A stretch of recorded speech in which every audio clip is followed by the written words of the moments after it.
измина много време, от когато качих последното ми видео. Моля, гледайте внимателно. Първо, здравейте! Аз съм Никола и добре дошли в новото видео, което не знам какво ще стане с него. Второ, ще ви обясня за хората, особено за тези, които сте се абонирали за моя канал, но въобще не ме познавате, защото повечето са ми приятели. Да, което... Окей, приятели са ми, приемам го. Но за хората, които въобще не ме познават или поне са ме гледали малко и реши да се абонират, ще се опитам по някакъв начин да ви обясня какво изобщо става с мене и защо спрях да качвам. Сега, нека да бъда честен, аз в Instagram и в TikTok, кринджевата платформа TikTok, много я мраза.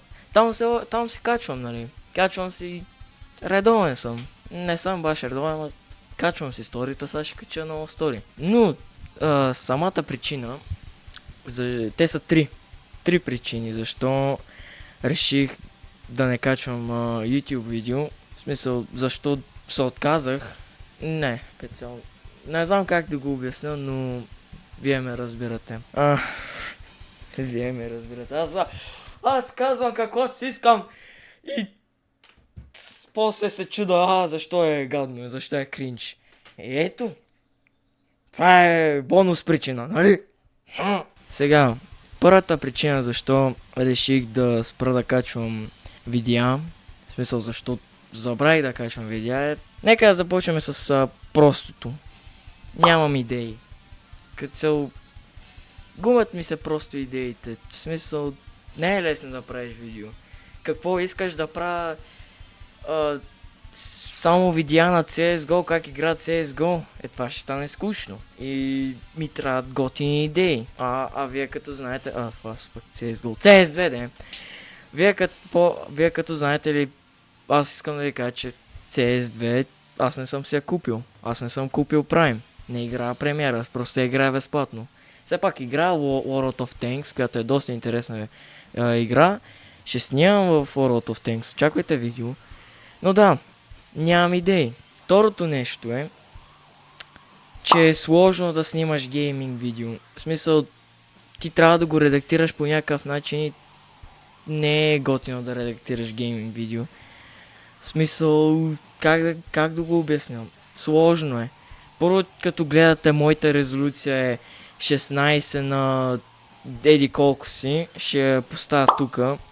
Второто нещо е, че колкото и забавни моменти да има, мисъл, аз не съм добър към редактиране на видеа, по-съм добър към редактиране на някакви видеа, които се снимам с лицето ми. Ето, например, видеото в Рокалешница. Видеото, където пробвам японски сладки, да. Не, тя ги редактирам по-добре. Нещо реши да се откаже стабилизатора ми. Да, като цяло, трудно е да редактираш гейминг видеа. Сега, третото нещо, което е, че имам доста голям... да му майката на тъс чудо, бе! Нещастен стабилизатор. Мразя те! Не ме интересува как си настроих камерата. Сега пак ще падне. Но да, като цяло имам голям интерес към правене на песни. Особено, вие повечето от хората могат да знаят, че аз се направих мой си собствен проект, наречен Дерменборг, той е Black Metal, което е доста яко и да, имам интерес към правене на видеа. На музики, да, на песни, Black Metal песни. И да, сега издадох два албума, едното е пълен албум, другото е EP. Линк долу в описанието за банка на профила ми. Вие там може да си закупите албумите или да си ги изтеглите безплатно. Да. Name your price, не е 1 евро. Причината е, защото това го правя за кеф, не искам да изкарвам пари, и другата да не казвам. Четвъртата причина е, изведнъж станах добър ученик. Не, че наистина реших да уча, смисъл, аз си учих, даже и уча си, нали. Но да, и плюс това стартирах канала ми в доста необичайно и нестандартно за мен време. И това време беше, че Тогава аз бях в 7-ми клас и имахме матури. И това е малко смотано. В смисъл, ти трябва да се съсредоточиш върху матурите, не върху правенето на видео. Сега в момента може да се съсредоточа хем в ученето, хем в хобито ми. Но, да, стартирах YouTube канала ми в доста необичайно време. И имаше едно видео, в което го направих ден преди пробен изпит. И на пробния изпит изкарах 17 точки. Но, да, това е основната причина, защо забравих да качвам. Забравих не спрях, но да, забравих и реших да спра с качването на видеа. И сега, от тук нататък, какво ще стане? Аз ще се завърна. Но начинът, в който ще се завърна, ще бъде малко странен. И нека да ви го обясня. Аз стартирам чисто нов канал, в който там ще бъда най-активен. И какво ще стане с този канал? Този канал няма да бъде спрян. Ще си продължа да качвам видеа там. Основно ще качвам гейминг видеа и behind the scenes видеа за видеята ми в основния ми канал. Но тук няма да качвам много често. Аз си качвам в другия ми канал, който може да се абонирате за него. Ще бъде доста добре. И да. Майко! Поне издържа малко, докато се опитах да се обяснявам. Но да. Това е нещо, което аз ще направя. Стартирам нов канал и този канал не го оставям. Този канал ще си продължи, но по малко по-различен начин. Причината е просто защото тук основното нещо, което правя, е гейминг. И това е. И също така вече YouTube тотално забрави за моя канал и това видео очевадно, че ще е изгледано само от един човек, който ще съм аз. Но ще бъда благодарен, ако още един човек ме изгледа.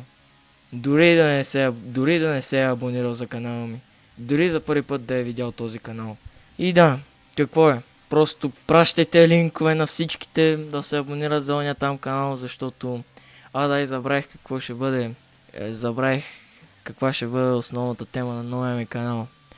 Новия ми канал, основната тема за повечето металисти.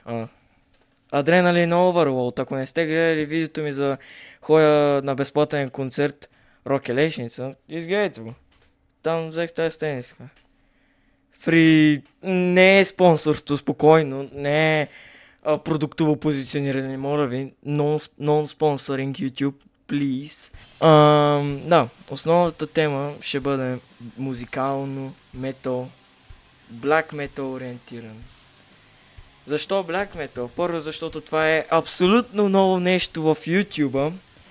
Второ, защото аз съм се вдъхновил върху други ютубъри, които са от други държави и са доста известни. И да, аз това искам да правя.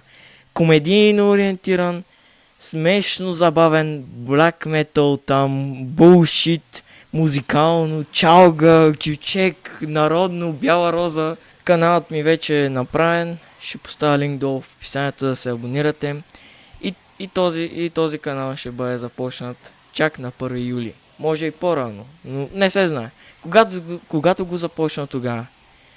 Но да, може би това изказване може да не бъде едно от най-добрите ми изказвания.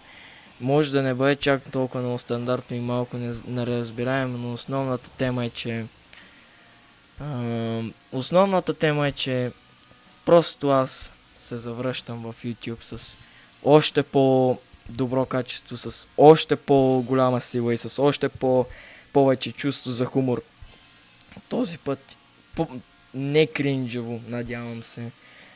Но да, и ще ми бъде много яко, когато вече го започна това чудо. И имам доста големи идеи за видеа. Даже едно видео вече съм го почнал да го правя, като му мисля сценария. Но да, абонирайте се за този канал. И изгледайте някои от видеята, които ще ви излезнат някъде там. И може да тръгнете да се абонирате и за другия ми канал. А сега в момента, тъй като все още не е приключил училището, в смисъл, вече всичко е лекотено, нямаме чак толкова много сложни неща, но благодаря ви, като се завръщам се. И то скоро. Надявам се. Айде, лека ви нощ.